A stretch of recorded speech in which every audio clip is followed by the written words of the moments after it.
Hello everyone, how are you all? I hope you all are doing good. Myself Lakshmi and you are heartily welcome to my channel. Guys, आज की जो video होने वाली है ये इस topic पे होने वाली है कि why I paid my GIC thrice. Exactly, मैं कहूँगी कि मैंने 3 बार नहीं पे किया बल्कि मुझे 3 बार उस प्रोसीजर को करना पड़ा रिपीट ताकि मेरी GIC पे हो जाए। तो क्या गलतियां थी जो मुझसे हुई या मैं कहूँगी मेरे बैंक से हुई या एजेंट्स की कमी थी कि उन्हें ये चीज़ मुझे पहले क्लियर करनी चाहिए थी, बिकॉज एज एम स्टूडेंट और मुझे इस फील्ड के बारे में क्लियर मतलब नॉट कंप्लीट नॉलेज उस वक्त नहीं थी कि भाई कैसे GIC करानी है, क्या कराना है। तो डेफिनेटली अगर आप किसी एजेंट के थ्रू करा रहे हो तो उन्हें यह चीज़ आपको इन्फॉर्म करनी चाहिए या फिर ये चीज़ आपको पहले से पता होनी चाहिए कि ये कैसे होता है। या फिर एक और ऑप्शन होता है कि आपके बैंक को इस चीज के बारे में अवेयरनेस होनी चाहिए कि GIC क्या है, कैसे पे की जाती है एंड ऑल दैट। सो चलिए शुरू करते हैं और मैं डिस्कस करती हूँ मेरी journey for. So guys, initially जब मैं वहां पे गई थी, मेरे बैंक में गई थी, मेरा बैंक जो है वो SBI है, तो मैं जब अपने बैंक में गई GIC पे कराने के लिए, सो ऑनेस्टली उन्होंने मुझे क्लियर कर दिया था कि हम पहली बार पे कर रहे हैं तो हमें इस चीज के बारे में ज्यादा नॉलेज नहीं है। एजेंट्स ने मुझे जस्ट ये बोला था कि चाहो तो आप हमसे पे करवा लो, लाइक उनके थ्रू मैं पे करवाऊँ अपनी GIC या फिर मैं जो है बैंक के थ्रू जाऊँ। तो एक चीज बिल्कुल ध्यान रखें, GIC जो पेमेंट है वो आपके स्टूडेंट के खुद के अकाउंट से होनी चाहिए, नीदर बाय पेरेंट और समवन एल्स।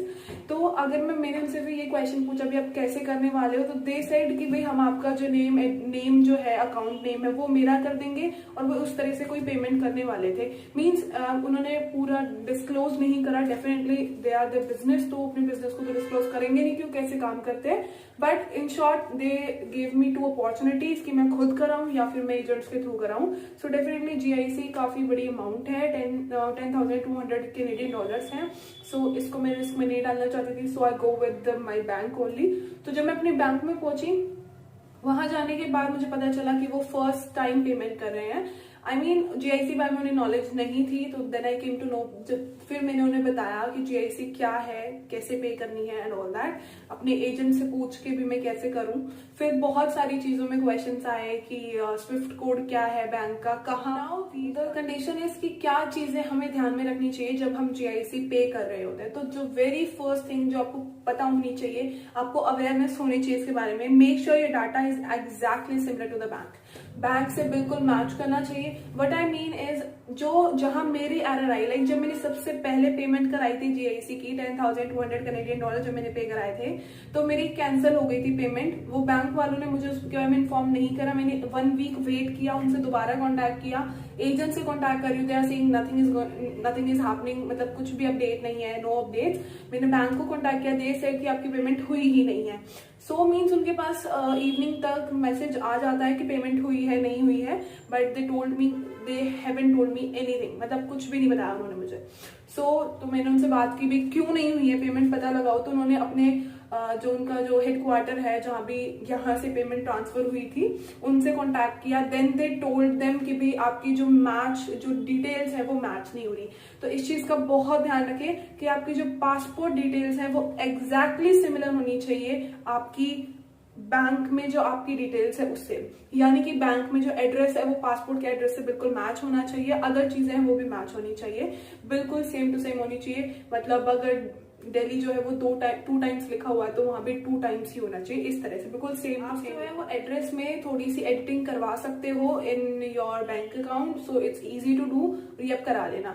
एक और चीज, आपकी जो बैंक अकाउंट है वो आपकी जीमेल से अटैच होना चाहिए, तो आप अपनी जीमेल दे देना उन्हें ताकि वो अटैच कर दे। Either you can do it by yourself only by your banks account, like basically जैसे SBI में तो हमारे पास खुद का एप्लीकेशन है उनकी, तो हम उससे भी अपलोड कर सकते हैं। ओके, देन तो ये चीज बहुत इंपॉर्टेंट है कि आपकी जो डिटेल्स है वो एग्जैक्टली सिमिलर होनी चाहिए, क्योंकि इस डिटेल की वजह से मेरी 2 बार कैंसिल हुई थी। द वेरी फर्स्ट टाइम तो बिल्कुल एड्रेस डिफरेंट थे, लाइक मुझे पासपोर्ट बनवाने के लिए दूसरा एड्रेस डालना पड़ा था बिकॉज ऑफ द इंक्वायरी। तो ये दोनों एड्रेस बिल्कुल डिफरेंट थे मेरे, तो इसलिए कैंसिल हो गई थी। सेकेंड टाइम उन्होंने आधा एड्रेस मेरा पासपोर्ट वाला लिख दिया था और आधा पहले वाला ही छोड़ दिया था, मतलब पिन कोड ही अलग था। तो ये भी गलत ही था क्योंकि सिमिलर मैच तो हो ही नहीं रहे थे। सो हेयर मेरी दोबारा से कैंसिल हो गई थी। सो एट द थर्ड टाइम तो मैंने उन्हें बिल्कुल सीरियसली लिया। इनफैक्ट मैंने भी चेक, अब डेफिनेटली आप अपना करेक्शन करा रहे हो और आपने कहा कि भी आपने एड्रेस ठीक से चेक करके ठीक तो कर दिया ना। अब डेफिनेटली आप उस चीज को क्या चेक करोगे जब उन्होंने बोल दिया हाँ हमने करा है, एंड आप यू नो कि गवर्नमेंट एम्प्लॉयज कैसे होते हैं, तो ज्यादा आप कर भी नहीं सकते। तो थर्ड टाइम मैंने बिल्कुल सीरियसली खुद ऑनेस्टली खुद जाके चेक किया भी आपने ठीक करा है नहीं, मैच करके फिर उनको करवाया अपलोड। एंड देन उसके बाद एक और चीज उन्होंने मुझे बताई थी आफ्टर सेकेंड जो मेरी दूसरी बार जो पेमेंट कैंसिल हुई थी उसके वक्त, कि आपको 10,200 कैनेडियन डॉलर्स नहीं देने बल्कि $30 एक्स्ट्रा देने हैं। सो आई वॉज शॉक, व्हाट, मतलब मैंने ऐसा कुछ नहीं सुना था, ना ही कोई वीडियो मैंने ऐसे देखी थी कि मुझे मतलब इस जो GIC पेमेंट है इससे एक्स्ट्रा कुछ पे करना पड़े। बट उनको ये जो इन्फॉर्मेशन थी उनके हेडक्वार्टर से मिली थी, लाइक मेरे बैंक को, तो उन्होंने कहा कि जो 30 कैनेडियन डॉलर्स है ये एक्स्ट्रा जा रहे हैं, ये बैंक लेगा। मतलब उन्होंने ये चीज ना क्लियर नहीं करी थी मुझे कि बैंक लेगा या वो ये $30 लेने वाले हैं, क्या होगा इन $30 का। बट ऑनेस्टली सेइंग अगर वो ऐसा कुछ आपका बैंक कर रहा है कि $20 एक्स्ट्रा, $30 एक्स्ट्रा, तो इट्स टोटली ओके, आप उन्हें दे दो, क्योंकि ये 30 या $20 एक्स्ट्रा जो है वो आपकी GIC में सेव हो जाता है। यानी कि प्रेजेंटली जो मेरी GIC है इन कनाडा स्कॉशिया बैंक में वो 10,230 कैनेडियन डॉलर्स है। सो इट्स नॉट मतलब इसमें कोई गलत नहीं है, मिनिमम 10,200 कैनेडियन डॉलर्स तो होने ही चाहिए, और वो बैंक की अपनी वो है टर्म्स एंड कंडीशन है, तो उनके अकॉर्डिंग $30 मुझे एक्स्ट्रा कराने पड़े। तो अगर आप भी SBI के थ्रू करा रहे हो तो ध्यान रखना आपको $30 एक्स्ट्रा कराने पड़ेंगे। प्रेजेंटली मैंने कराई थी GIC तो मुझे तो कराने पड़े थे, नाउ आप देख लेना, बाकी इसके रिगार्डिंग बात जरूर करना अगर आप भी SBI से ही कराने वाले हो तो आई होप आपको फर्स्ट और सेकंड पॉइंट बिल्कुल क्लियर हो गए होंगे। फर्स्ट पॉइंट कि आपका डाटा बिल्कुल एग्जैक्टली सही होना चाहिए, एंड द सेकंड पॉइंट कि आपको बैंक टू बैंक डिपेंड करता है, आपको एक्स्ट्रा पे करना पड़ सकता है। मोस्टली जो स्टूडेंट्स हैं वो अपनी पेमेंट SBI से, HDFC से, ICICI से कराते हैं, मोस्ट प्रोबेबली ICICI और SBI से कराते हैं। तो आप देख लो आपका बैंक कौन सा है, जिससे बेनिफिशियल लगे, जिससे बेटर लगे। आप जाओ तो कहीं और अकाउंट खुलवा के फिर भी करा सकते हो, it's totally up to you, जैसे आपको ठीक लगे you can go with that. Now the very third thing जो आपको ध्यान थिंग इज अगेन कि आप अपनी फर्स्ट और सेकंड चीज को बहुत अच्छे से ध्यान रखें कि अपना डाटा दोबारा रीचेक करें, कोई एरर ना हो, बिकॉज अगर डिले होती है तो वो आपका टाइम वेस्ट हो रहा है, ना ही एजेंट्स का हो रहा है, ना ही आपके बैंक का हो रहा है, it's your wastage of time.